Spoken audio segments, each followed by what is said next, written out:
and welcome to another rambling review from Adventures in TV Land. For today's rambling review, we're going to talk about Haunted Mansion. Haunted Mansion is my favorite attraction in Magic Kingdom, and it is my second favorite attraction of all of Walt Disney World. I love that ride. This is the second film based upon the ride, upon that attraction.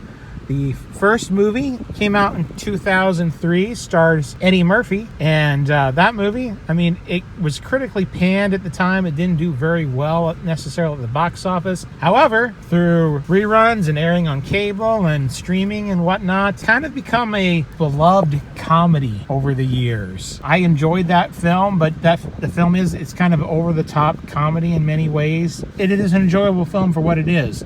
This new version, the 2023 version, it's a little bit more dark. It's not too dark, but it is a little more dark, and there's a lot of comedy involved in it as well, but it's not quite as over the top. Plotline, basically the main character is a character by the name of Ben. Find out early in the film there was something that happened in his life, tragedy that happened, and that has affected him greatly. And he is hired by a priest, played by Owen Wilson, to come check out this mansion just north, I guess it is, of New Orleans. Ben is an inventor. He was an astrophysicist, and he actually had invented a camera where it can capture spectral photographs. So basically, you can take pictures of ghosts if there are any ghosts around.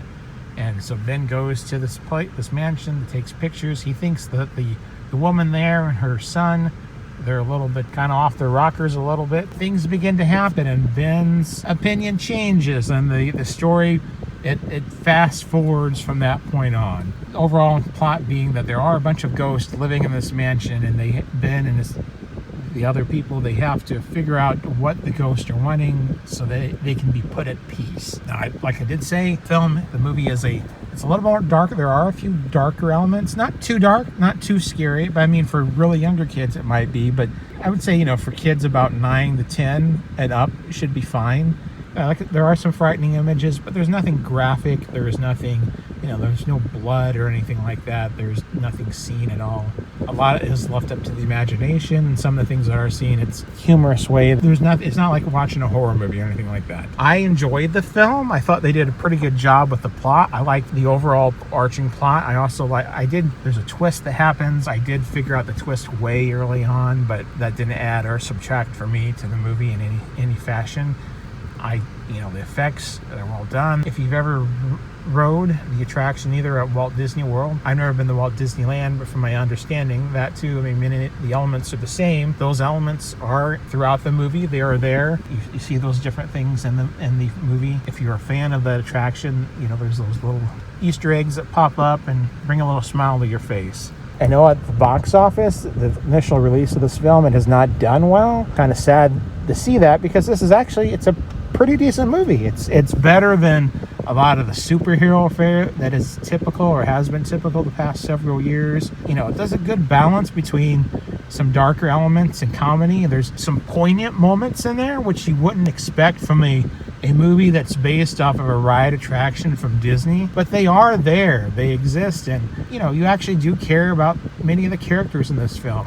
Ben, he does care about the people around him, and some of the characters, such as the character that Danny DeVito plays, it seems like he's just there for comic relief for the most part, and he does serve a purpose as well. But through Ben, you have a caring understanding for this character because of Ben, his emotion, and the way he cares about Danny DeVito's characters. It's a good movie. It's very different, like I said, from the previous incarnation, but I think in many ways it's kind of better in my opinion, and it is something I would watch again. I would probably at Halloween time I will be watching this movie again as well. So that is Haunted Mansion. I guess on a scale of 1 to 10, I'd give it about a 6.5, 7, because it's entertaining, it's well done. Fan of this attraction. I thought they did a good job turning that kind of storyline into this film. This has been another rambling review from Adventures in TV Land. Thank you for watching.